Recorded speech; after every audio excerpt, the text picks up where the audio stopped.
Broadcasting from Baltimore, Maryland, this is 5x3 Radio, where strength is for everyone. I'm your host, Emily Sokolinski, owner of 5x3 Training, a strength and conditioning gym in Baltimore, along with my co-host, Rebecca Fishburne, founder of Cornerstone Strength Maryland. Each week, Rebecca and I will discuss the ins and outs of strength training, why there is a no one-size-fits-all approach, and why strength is so important in our daily lives. Thanks for spending some time with us today. Now, on with the show. Okay, hi everybody, welcome back to 5x3 Radio.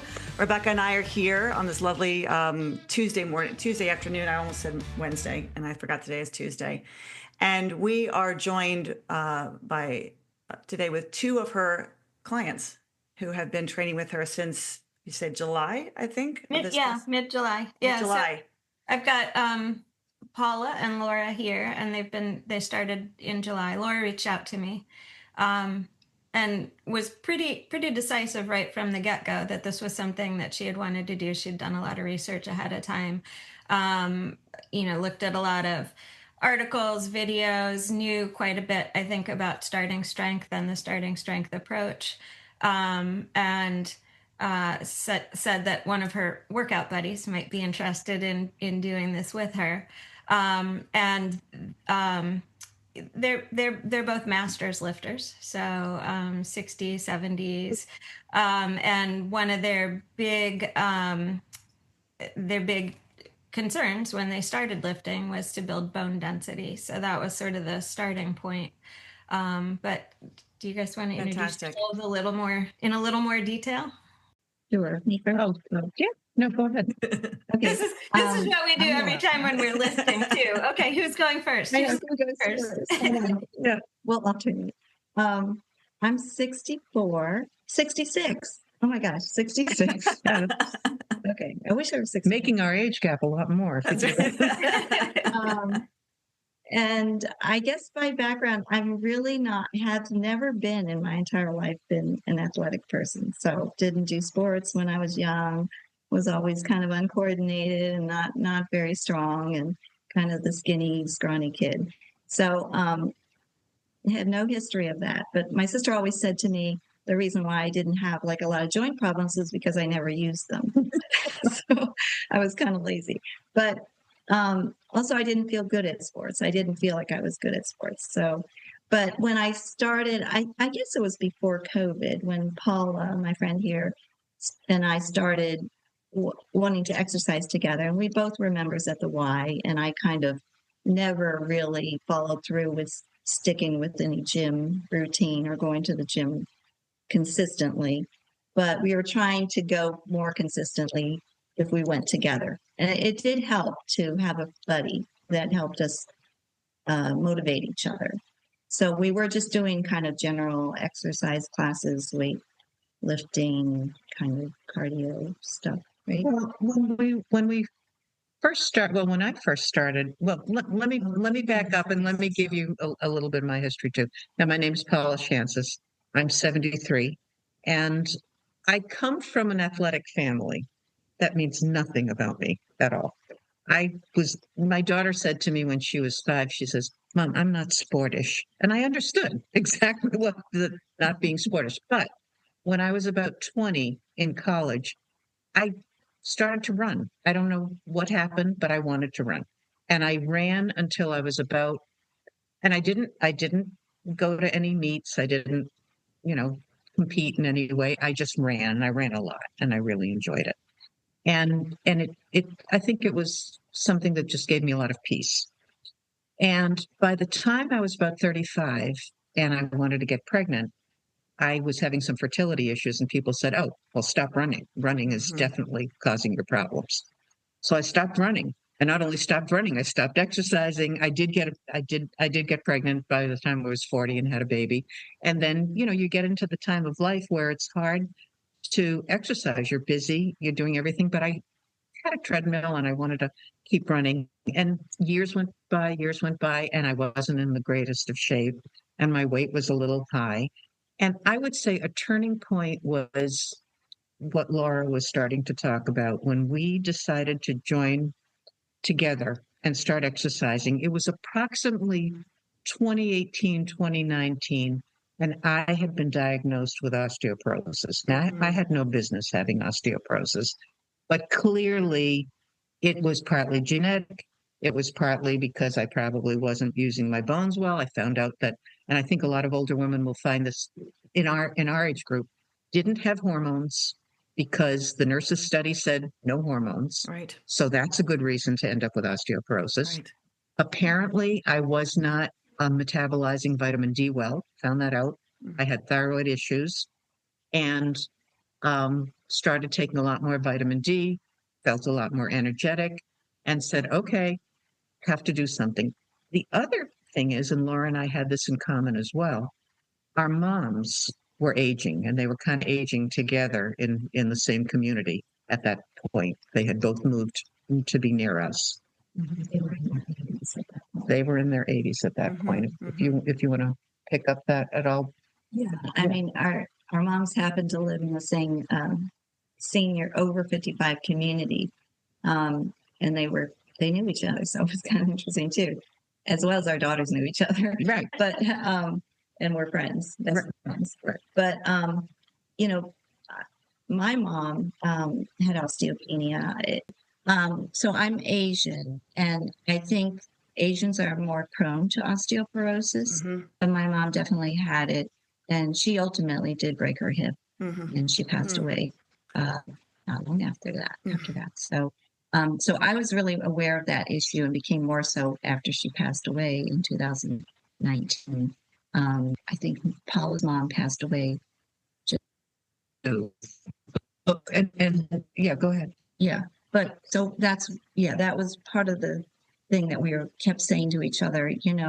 There has to be something we can do to try. Both our mothers were fairly good at going to the senior center and doing the little classes they did, exercise classes. Right. But those were not like people exercise now. And we thought, we can do better than that.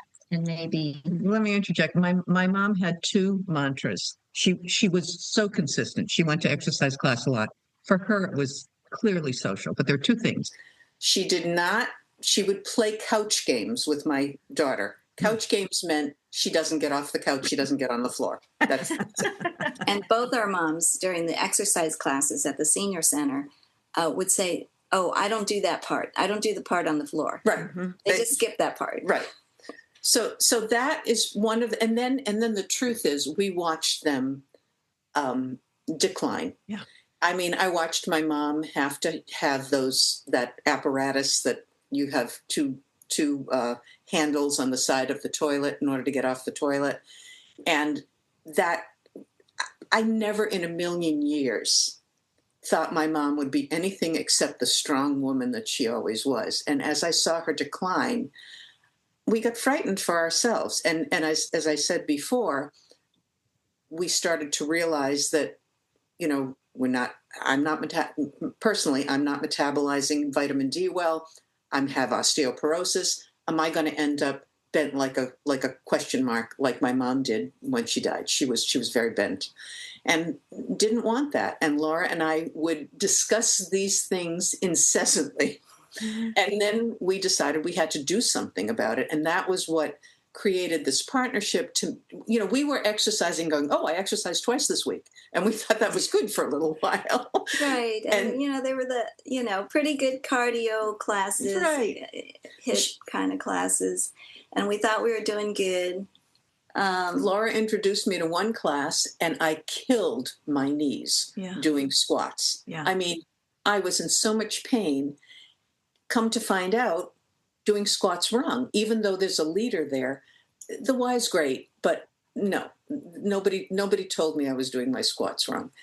Laura's getting strong, and I'm looking at this cute little woman and going, well, I should be able to get strong too. So we started on a journey. Right. And we started, during COVID, of course, then that all came to an end, and we had to go online. So we started doing these videos, and we found some that were geared towards women that I have osteopenia. And so, same concept of trying to get our bone density, preserve our bone density at this age, so we don't break our hips and die. But so I think there are different there are different women online that are doing these YouTubes for exercise, weightlifting, and we kept reading about progressive overload, Right. With your weight training. We didn't know what that meant. Mm-hmm. We tried doing these videos. They were good. It was good to get us conditioned. And some of them are really still good. I mean, there's some good conditioning videos. And I think Laura introduced me to Nike. That was good. We found a couple of ladies online that we liked. That were really good. One person who does lifting, but of course you're not getting that, personal attention. So our next step. Well, that was with dumbbells. Things at home because it was COVID. So that's what we were doing. Right. But we were getting pretty consistent with it and very proud of ourselves and everything. So I think it was last year I came upon through another friend, another gym in Annapolis, a small gym. Wait, you forgot one part. Our foray into pickleball. Okay, so there's always pickleball in the story. There's always pickleball. Everyone's got a pickleball story. I have to tell the pickleball is important because one of the things we did is we kept trying different things. Yes. And we didn't fully understand what affects our body best. Right. And And I think I want to. Can I interrupt you, ladies, for a second? Because what we're hearing, I mean, I'm like looking at the both of you. Like, can we make them kind of the promotional people for why strength training is important? Because the two of you talking about this, absolutely going to get there. Are so. I mean, just what you've told us already, just the discussions that you two have had about your moms and about seeing them age, and about you wanting to age better, you wanting to have a better quality of life and have stronger bones, and knowing that you have the osteoporosis and osteopenia. Which, Paula, if I can ask you, how did you discover that you had osteoporosis? Was it a DEXA scan that you had? Yep. And here's another thing: they didn't tell me to get a DEXA scan. Nobody mentioned DEXA scan until I was 68 years old. That's ridiculous. It is. And I mean, this is a whole other subject that eventually Rebecca and I are going to talk about. I wrote an article recently about why women need to have DEXA scans earlier, just like a mammogram. I mean, just like any preventative care scan, and the importance of having them, because you don't find out that you have osteopenia or osteoporosis until you're in your 60s or 70s, or until you fracture something. And it's scary for a woman to fracture like her tibia. I know somebody who fractured her tibia, age 50, and she's got osteoporosis. You should not be all of a sudden, you should not fracture a bone and then discover that you have something that you could have hopefully prevented if you had known sooner, if you had done preventive care earlier, if your mother had osteoporosis or osteopenia. Like my mom has osteopenia. Many of the women at my gym who are in their 60s and 70s have osteopenia or osteoporosis. And that's simply because at our age, Rebecca and I, when we in our 50s, they were not doing this. They were not doing what we're doing, what we have been doing for the past 15 years. And that's, again, a whole other, rabbit hole to go down. So the fact that you two had already started discussing, well, what can we do? And started to look into classes and exercise classes and trying to figure out okay, well, what is the best exercise activity to do for our bones? And it's so interesting. The misinformation that's still out there. I think the information is getting out there finally about strength training, but it's not still very accessible. Well, it's confusing. Yes, it's confusing. Laura brought it up. She said, we kept hearing things like 1 rep max. And then we kept hearing, you have to lift to failure. Lift to failure. Right. So many of these terms would be thrown around, and we would look at each other and say, well, what does lifting heavy mean? Well, and even what does that mean? Like they'd say, okay, 10 to 12 reps, 3 sets. And then when you can't do that, then you do this. But, I mean, what is that in the long scheme of things? What does that look like? And I don't know. It was hard finding information because, you go to a gym and you think you're talking to people that know fitness, but they're not giving you clear answers. So, and then we were trying different things because they said, impact and racket sports are good, and so we're like, well, yeah, I had an impact, and I have the scar to prove it, plus the medal in my wrist. Is that the pickleball injury? Is that pickleball? Okay. And she's not the only one with injuries because when I started playing pickleball before Paula did, and I was having so much fun. Yeah, I just follow Laura wherever she goes. You know, right? And then all of a sudden, I had, for the first time in my life, I had sciatica. Mm-hmm. And it lasted for 3 months. I thought it was never going to go away. I thought I was done for. It was horrible. And I never had that before. And I guess when was that? I don't know. It was 5 years ago. Yeah. It was before. Yeah, when you were walking around with a donut to sit on. Yeah. Yeah. No, that was couldn't sit down. It was. Anyways, it was toward the end of COVID. Yeah, it was So really 3 years, bad. I couldn't do anything for 3 months. So I felt like I lost so much of what I had been working on. And I'm like, what did I do? I didn't even know what caused it. But I'm assuming it was pickleball, because I'm not an athletic person. I didn't know what I was doing, but even though I was having fun. But then and then we were at this gym, and at the same time we started playing pickleball again, because I felt better. And I brought Paula along. And of course, she breaks her wrist, and I hurt my shoulder. I got like and I was doing extremely well at that game too. That really pisses me off. I'm so excited that we were getting better. But that just, it goes to show you, it kind of brings us to where we are today. We joined a gym. We employed a few trainers. They were all over the map, and I can only say good things about the gym that we joined. They were a very great. Nice gym. But each time we would train with them, they would do something different, and we were getting frustrated because we wanted to have a routine. We wanted to understand. And I want to drop back one other thing with this osteoporosis, and some of your listeners may be interested in this. I don't want to take medication. Yes, I really don't want to take medication. So that was one of the things that we kept seeing, is how to build bone. Now, at 73, can I build bone? You guys can build bone. And my daughter and our daughters will build bone. Will I be able to stay off this awful medication? I don't know. But I'm certainly going to give it a try. And that's what Rebecca is all about. That's why we're there. And we started to get worried, because even though we were doing things that made us feel good, we were hurting ourselves. Like I joined this gym, and we were so gung-ho, and we were doing right. I said, like kids in candy store. Let's try all the different classes, because we want to see what we like and what's good for us. Right. And we were doing dance fit, we were doing weight training, we were doing cardio, rowing. Yep. Ballet bar, bar. Everything. And then I got this what do you call it? Cervical radiculopathy. Mm-hmm. I guess it's like a sciatica of your arm. Yes. Starts up in the neck. Yeah. So, and that, I don't know what caused it, but it was something that I was doing and doing wrong, apparently. So, we were both on the injured list for a while, for a couple months. Right. And I said, we said, we got to do something. I don't want to get hurt again. Right. I need somebody to tell me what I'm doing wrong, or at least guide me. So that if I do injure myself, I maybe know what I was doing wrong and can correct it. And we needed a program. We needed something that we could follow. Yes. Something we could understand. And something that made sense, and mark progress. Yes. Yeah. That's a big thing. I think I know, Rebecca. You wanted to ask something? Yeah. Because as you're telling the story, I mean, I think a question that we get a lot of times as coaches, and we've talked about this before, like a lot of times when we're working with somebody, they want to know, how do I get my loved one to do this same weightlifting medicine, and particularly like a parent.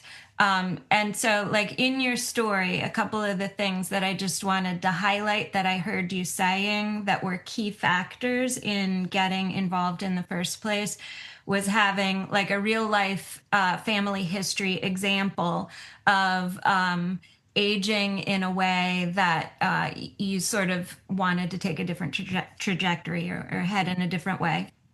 So like seeing that, being part of that aging experience, then also having a buddy, like having a friend to help encourage and support as you're getting started. You also mentioned just the attitude that you bring to this, which is openness and curiosity.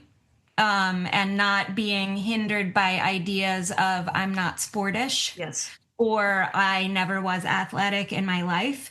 So the attitude is a huge piece of it. And for a lot of people, they don't get past that. They see themselves in a certain way. Maybe they see themselves as older or unable to learn something new, or they have a fixed idea of their athletic ability and they're not willing to try something new. So that kind of openness to new experiences. And then also like the individual research that you did for me, you guys came to me with more really good questions about exercise and weightlifting. And some of that was, confusing, like you said, because you get different answers from different people who approach this with different types of training in mind. So we've talked about more like hypertrophy, high rep sort of training, which seems to be favored in a lot of gym environments, whereas training in a strength rep range is generally not what trainers in a gym setting are going to ask you to do. So questions about that at a level that a lot of people haven't even formulated yet. So like doing some research, learning some things on your own, and then sort of making your decision about what makes the most sense to you in terms of the programming, the rationale, and then also finding a coach that can help you feel comfortable and confident about form and learning to understand how your body is reacting to all of these different inputs. But the other thing I'm curious about that you didn't really mention as much is, Paula, you mentioned that you had gotten a DEXA scan. So there's some input from the medical community. Like, what other inputs did you have from your doctors in terms of strength? Very. I'm seeing her head. I'm seeing her head shaking. And honestly, the truth is, somebody once mentioned Fosamax to me early on, and I think I was on it for a minute, and it didn't feel good in my esophagus. And nobody cared to follow up. No, now that I understand so much more about this, I'm stunned that because it was not a time and place where they shouldn't have known. They knew. They just too busy having, and I'm sorry to say this because Laura and her husband are both doctors, but the 15-minute appointment. And you come in and you come out and you're gone and you're per capita, we're going to get you through. I think that's where and I don't say that with a lot of rancor because I really loved my doctor. No, and I don't think the doctors. Yeah, I don't think they mean it's to. not individuals; it's the system. Yeah, I don't think they mean to. Let's see, one of Rebecca's members who she's in her early 50s, right, Leticia? She's 54. Yeah, like she actually has doctors who are encouraging her to strength train, who are happy that she's strength training, who are told her to strength train.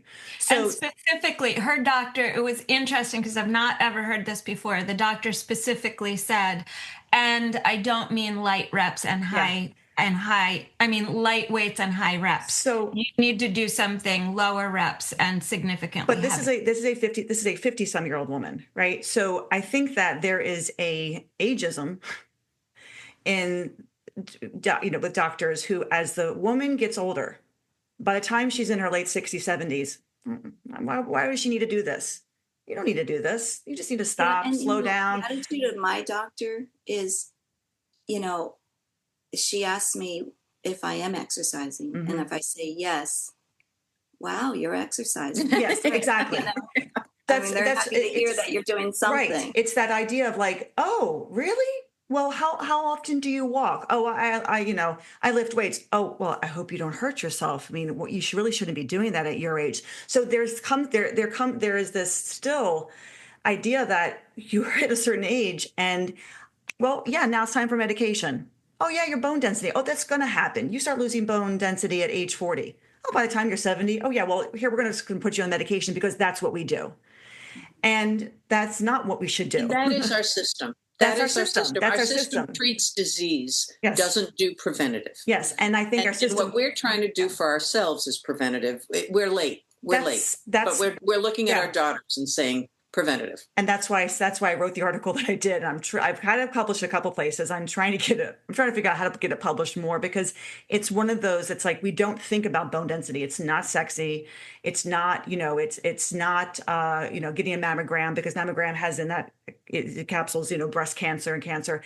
And then we forget about our bones, but we forget that a fracture or a break in an older person, unfortunately, as Linda, can end up in Can death. end your life. Yeah. It can end your life. And that's not something to take lightly. It's not something to take lightly. And we can do more. We are doing more. Our clients, Rebecca's clients, my clients who are in their 70s, 80s, their quality of life has improved as a result of this. And they want to improve their quality of life. They don't want to sit sit on the sidelines.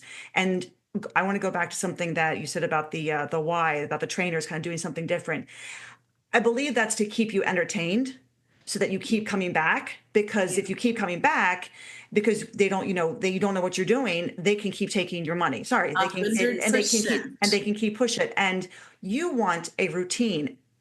We all want routine. I had a new client who just started with me, and she was training with someone at the Y, and she wanted to do something else on her other day. So she was working with this person once a week, and on another day of the week, she wanted to get a very simple program, or maybe just written down what she was doing with the trainer so she could do it again.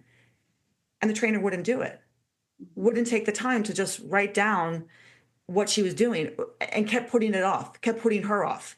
And she finally just gave up. She said, I can do more than what you're giving me, but you're not giving me that program to do more. So, Sure. she came to us, and again at the Y. But routine, that the more consistent you are with your routine, the better you're going to get. And I think that goes back to something you said too, that you started to be very consistent with your exercise, with going to the Y. But there needs to be there's improvement to that. What can I do now? Where can I progress from here? This is great to start with, but it's not good enough.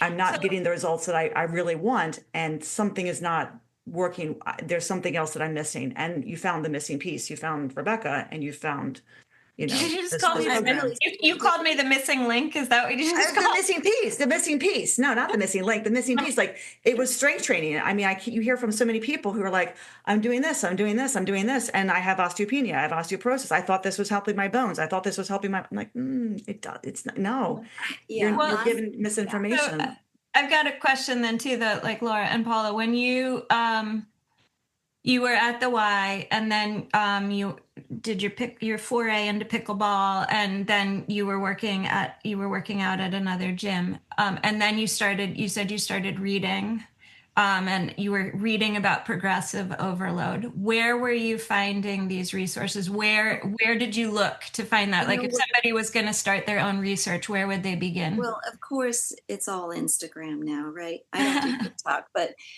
so, and once you start looking into that stuff, it starts feeding it to you, right? Right. So I don't know if it's all good or not. You've got to pick and choose what you're seeing. But my feed started getting really, because I do a lot of exercise feed on my Instagram too, because I wanted to learn about the exercises I was doing. Mm-hmm. But also I started getting stuff fed to me about postmenopausal women, their bone density, and exercise and weight training. And Paula started getting them too, because of course we're together a lot, and the phones talk to each other, and she started, and we both started getting these same set of women. I can't remember all their names. Yeah, but there's some doctors and some doctors that are really on this bandwagon of, that we were done a very bad disservice during our generation of women. Postmenopausally, because of the Women's Health Initiative study that was flawed, right. And the whole estrogen hormone replacement therapy. But on top of that, they were also talking about how doctors are not telling women that they need to load their bones, right, and to exercise and weight train, and not with the 2-pound weights. That's not doing it, or even 10-pound weights. I mean, it's not about just going through the motions. I think what really did it though was this woman from Australia. Okay, but ended before up, that, oh, okay, go ahead. I did read the Liftmore study. Do you Yes, remember me saying yes, Yes. you did say the So Liftmore That's study. there. But- Yes. Because I'm a doctor, so I look at the Right. the articles. Yeah, and no, read them. I depend on her for all my research. Right? But Doesn't matter what the subject is; she can do it. But again, I couldn't tell what they were actually doing. I mean, I know they described, but it's like, well, that's not what we're doing, and nobody's telling us to go into the weight room. There's just big men in there. Like, it didn't even dawn on me to do that, to go in and say, this is what I want to do. Well, barbells didn't dawn on us. I think Right. regular I mean, weights did, dumbbells, but not and we kept seeing, you gotta do, progressive weights. overload, and you have to do this, and I think that I don't know. Can I talk about the Australian person yet? Yes. So Okay, thank you. Then Paula came I across was this. afraid to talk about No, it. that's what she was going to say. So she saw this video, and you can talk about the video. No. But she sent it to me, and I'm like, that's what we got to be doing. This woman, her name, I don't remember her name, but her channel is called The Honest Channel on YouTube. She started a program with her parents, Yes. both in their late 80s. You may have seen this. Yes, I have. And they did, and starting strength, and the lift more was where she started. Mm-hmm. And then she's doing it herself, but she showed her parents, and I went, we got to do this. And that's what Laura said too. It gave us a little shape to the fabric of everything that we were looking at, and said, okay, this is something. It's a cage. It's a barbell.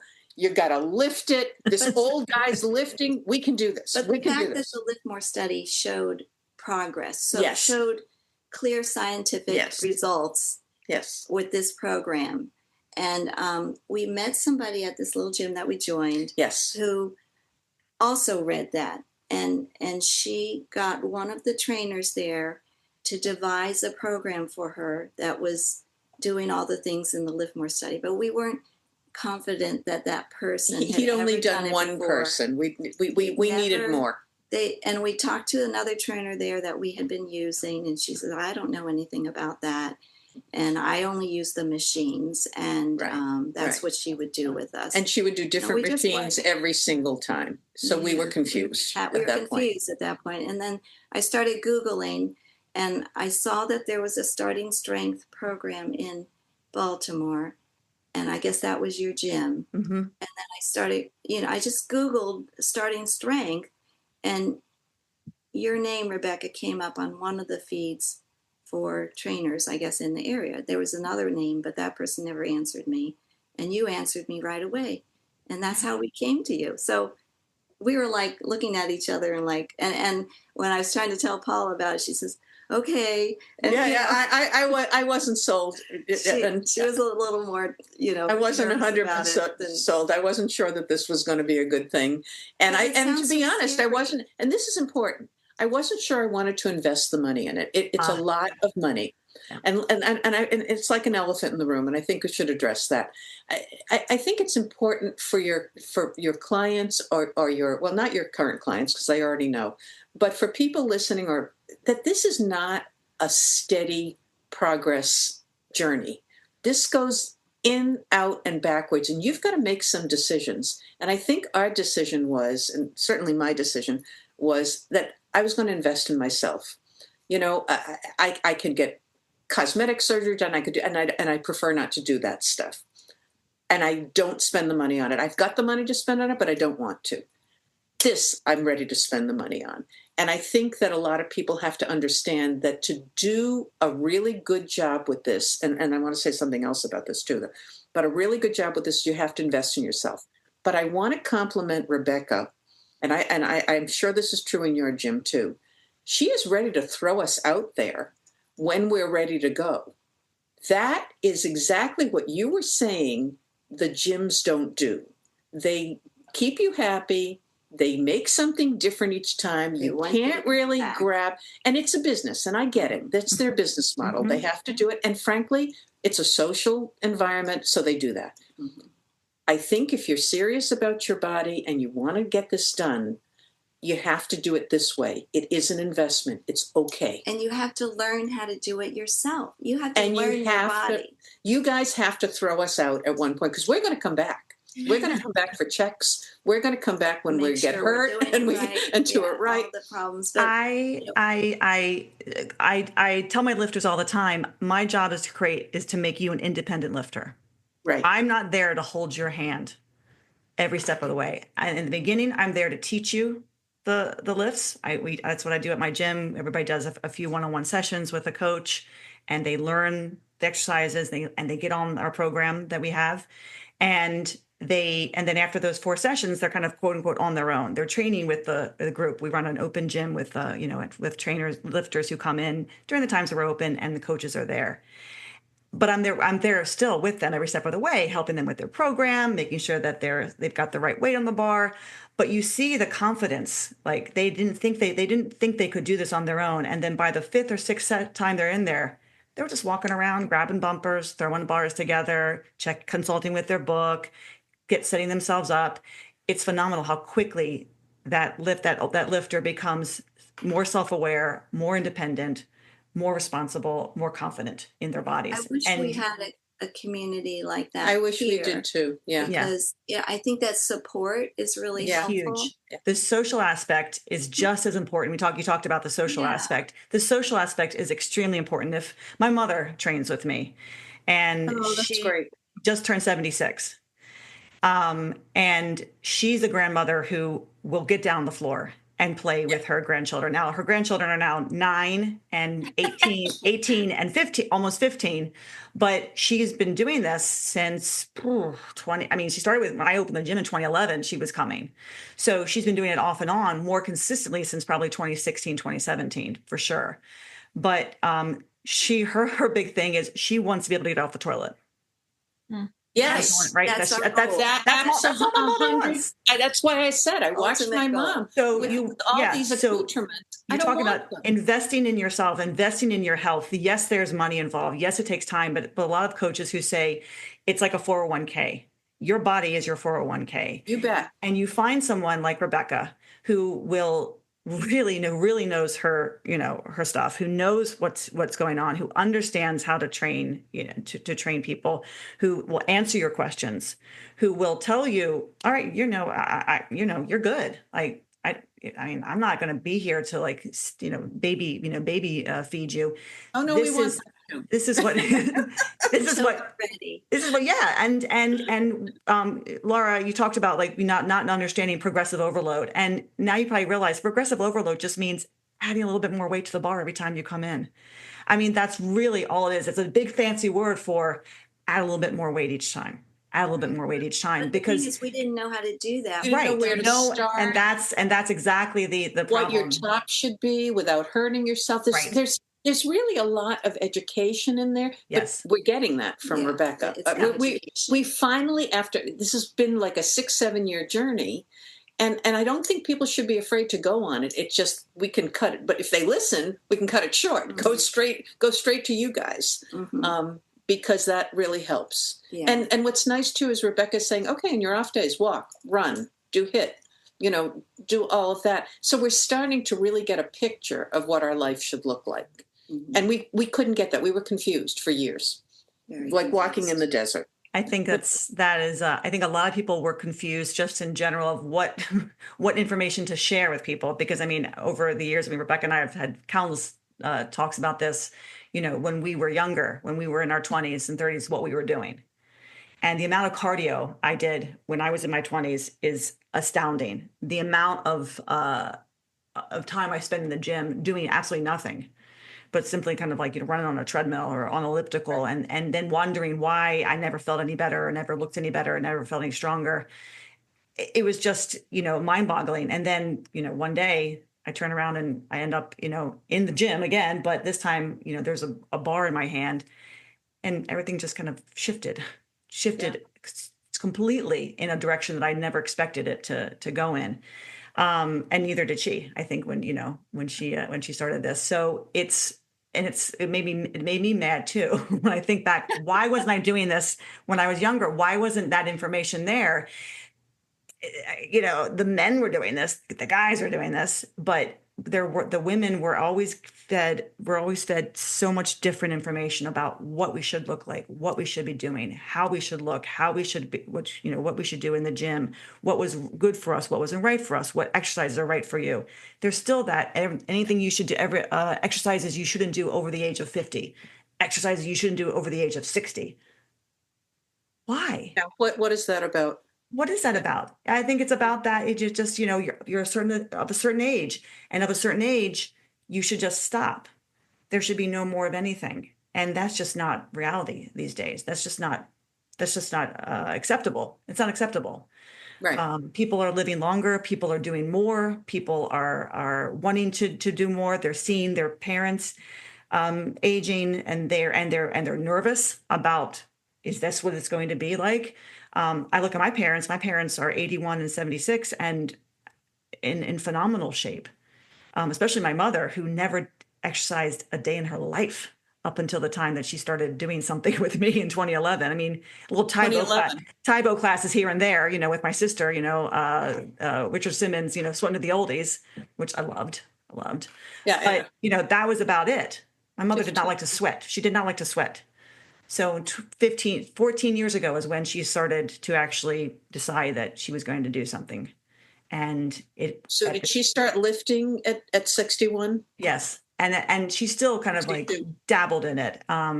She stopped for a time. My sister was sick. And then after my sister died, she kind of, she stopped for a good year, but then she picked back up because she realized she needed to be a strong grandmother for my sister's kids, and it became, then all of a sudden, I can't do without this. It was oh, I'm just going to do it. And if I miss the gym, no problem. It's okay. I can miss. Now she misses the gym. She's irritated. She's frustrated. She's pissed at my father. She has a bad week. It is something she does not like to miss. She does not like to miss. She hates deadlifting. She loves squats. And and she's got her buddies at the gym, too, who, they talk to each other about what they hate, what they like, and they share information about, well, you're better at deadlifting than I am. Well, I'm a good squatter. I mean, it's funny to listen to them talk and watch them kind of, watch each other and egg each other on. That's the community that you're talking about. And if you wanted to open a branch of your gym down here, we would be very happy. Or Rebecca, you open a branch of your own gym or her gym, whatever. We'll help you. We would help you. No joke. It makes a difference. We want a community of women lifters. That was our question to Rebecca. Where do we go to do this? Because, we couldn't even find a place that had the equipment, bar, a belt bar, nobody has a training bar, or a place where it would be supportive of women of our age going. Right. I think the issue is, it's like, finding Rebecca, the gym that I have, we're really not the norm. We're not. But you should be. We should be. And coming up, you may be. Yeah, so this is the beginning. But it's like, I'd never, other than the few weeks before we called Rebecca, I don't think I would have even thought of doing barbell lifting. I don't think it would have entered my mind. Right. The only thing was when we had to find the Lift More study. That was probably the first inkling that this is something that we should be doing. Even though before that, and Rebecca, I know you asked, how did you start finding about this? I was an executive at AARP for a number of years. AARP actually put out some information on this. They are not ageist in general. They didn't have a lot of information, but I get their magazine and I read something about the Lift More study in there. Laura, did even more information about that. And I think that it's starting to become mainstream media a little more, because I didn't get it just from Instagram and just from YouTube. Actually read some articles about women, weightlifting or strength training being, and even there, they didn't necessarily delineate that then it was. They don't tell you what to do. Right. They sometimes they're talking about, it's perfectly good to do it with hand weights, and some, and you don't know. I mean, it is good to some degree, but this is excellent. Will there be other things that will come up? I asked Rebecca, why are we doing these 4? Are there other things that we should do? I don't know. I don't know the answer to that. These are important things that we have the patience to find out about. Eventually, we'll know. Thanks for listening to 5x3 Radio with Emily and Rebecca. If you like our show and want to know more about 5x3 training, please visit us at www.5, that's F-I-V-E, the letter X, the number 3.com. You can also find us on Facebook and Instagram. To learn more about Rebecca, please visit her website, cornerstonestrengthmaryland.com. Thanks for listening and have a great week.